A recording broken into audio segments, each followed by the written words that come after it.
Impeachment is killing Trump derangement syndrome. That's right. As much as the Democrats thought they could stop President Trump, more and more Democrats are realizing that they've only managed to stop themselves. So we're going to take a look at a brilliant article out there detailing how Trump derangement syndrome, far from destroying Trump, is in the end only destroying the Democrats. It's going to absolutely make your day. Hey gang, Dr. Steve here. I hope you're all doing well. I am in Nashville, Tennessee for a conference over the next few days. So forgive me if the video output is a bit sporadic. It's a good excuse to hit that bell and subscribe button if you haven't already done so you can get alerted of any new video content as it comes out. But what I did want to share with you today was a very, very insightful article that I came across that I think is just going to absolutely make your day. If you're looking for a little pick-me-up, if you want to put a little swag in your walk, in your stride, then I think here it is. It's an article from Front Page Magazine. It's by a fellow by the name of Dan Greenfield, and it's entitled, Impeachment is Killing Trump Derangement Syndrome. Impeachment is killing Trump derangement syndrome, and it's so well argued.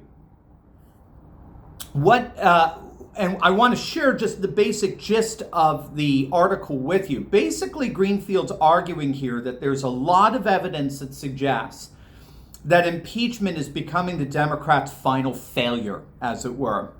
What has up until now driven their zombie-like, unstoppable attack against Trump, doing everything they possibly can to trump up charges, to remove him from office, to stop his agenda, especially the seating of Brett Kavanaugh, who we're finding is now the fifth and decisive conservative vote on the Supreme Court, thus ending 70 years of left-wing judicial activism. Every possible option has been pursued and attempted to get rid of Trump and thwart his administration, and yet every single attempt has failed. And so what Greenfield is noticing is that the zombie-like Trump derangement syndrome is actually beginning to die off. Now, not among those who profit from it. This is an interesting distinction.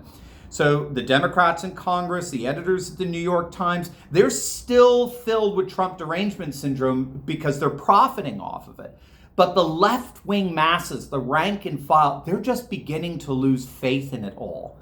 They're clearly beginning to tune out of politics and admit defeat and just wait out the next 5 years until they might have another chance at the White House. So, for example, just to put all of this in perspective, Greenfield very helpfully observes that over 70% of the nation tuned in on to the Nixon hearings, the Watergate hearings.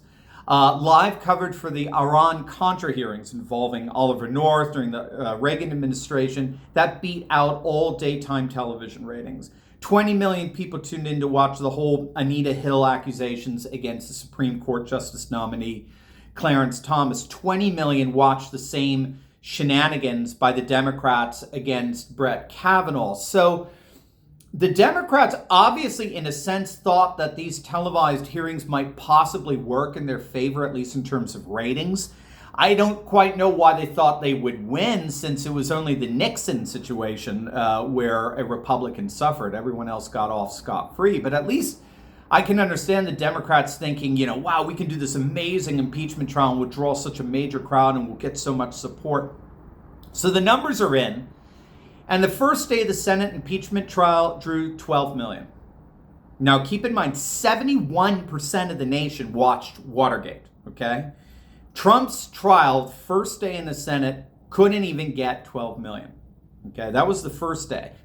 The second day, they lost 3 million viewers. They dropped down to 9 million, and it's only gone down from there. So the best the Senate Kabuki Theater has been able to generate in terms of viewership is about 12 million Democrats. Now, you might think, well, this is a digital age, Turley, right? Everyone's watching it on the internet, right? They're not watching it on, or television or whatever. Greenfield points out Google Trends tracked impeachment interest for the Senate trial, and they found that it was only about a quarter of the interest level in late December when the Democrats in the House voted to impeach. There were a total of 80 million impeachment-related engagements online during the House hearings in December. Those have dropped to 22 million with the Senate trial. I mean, even if the senators we're falling asleep through the trial. I mean, how could you expect us to be watching it, right?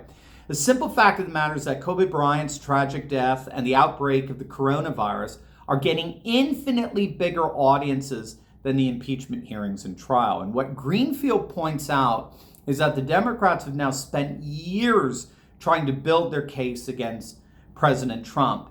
And at the climactic moment when they present that case to the world, nobody's watching. And so he notes that declining ratings tell the tale of a scam gone wrong.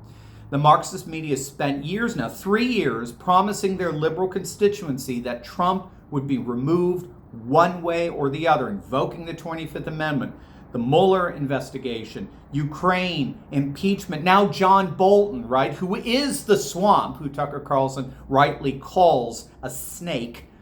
So, any one of these would eventually bring President Trump down, but it's over. And the ratings are demonstrating that. Trump's approval ratings have remained stubbornly high given the 24/7 barrage of negative coverage from the Marxist media that nobody is watching anymore. And everyone except CNN and the New York Times, everyone knows how this impeachment trial is going to end. Well, I'll take that back. I'll take that back. CNN and the New York Times know it. As of November, the Times reported that their ad revenues had fallen by 6%. Their stock is down nearly 10%. In May, the New York Times fell out of the top 3 most read newspapers. They are now down to 7th. They'll be under 10 in no time. Its Facebook growth has fallen from 25% to 3.5%. And if you click on the link above, you can check out CNN's abysmal ratings. I mean, they've gone through a catastrophic ratings plunge over the last few years. I'll link that video at the end of this video as well as down below. So in other words, and I think, again, Greenfield is really on here, we're seeing in these imploding ratings more or less the end of Trump derangement syndrome. It's simply, when all's said and done, it's simply burning out. Can only lose so many times before you just say, screw it. He mentions the Women's March in Washington, D.C. We talked about this as well in another video. The day after Trump's inauguration back in 2017, the Women's March drew over 100,000 demonstrators celebrating all things feminist, and they vowed to come back every year stronger than ever as long as Trump is president. Well, they just had their latest rally in D.C. a couple of weeks ago. Do you know how many people came?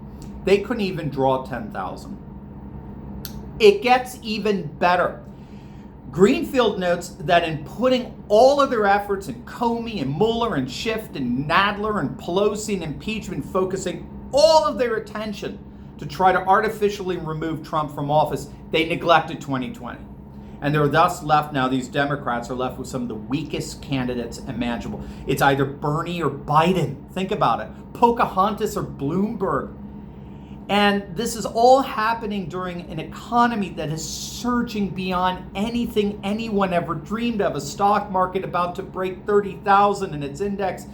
Unemployment levels lower than anyone had ever seen. And so what all this suggests is that Democrats are finally coming to terms with the fact that they did indeed fail. They failed to remove Trump. They failed to stop his agenda. The wall is going up. And they are increasingly realize that they failed for 2020. And so the great irony of it all is that Trump derangement syndrome didn't defeat Trump. Trump derangement syndrome defeated the Democrats. Now, before you go, I just posted a video on the new deplorable moment. CNN's Don Lemon hosted a panel that absolutely mocked and ridiculed Trump supporters, which is getting a massive backlash and fueling a 2020 revolt against our ruling class. I think you'll love it. So make sure to click on the link, and I'll see you over there. God bless.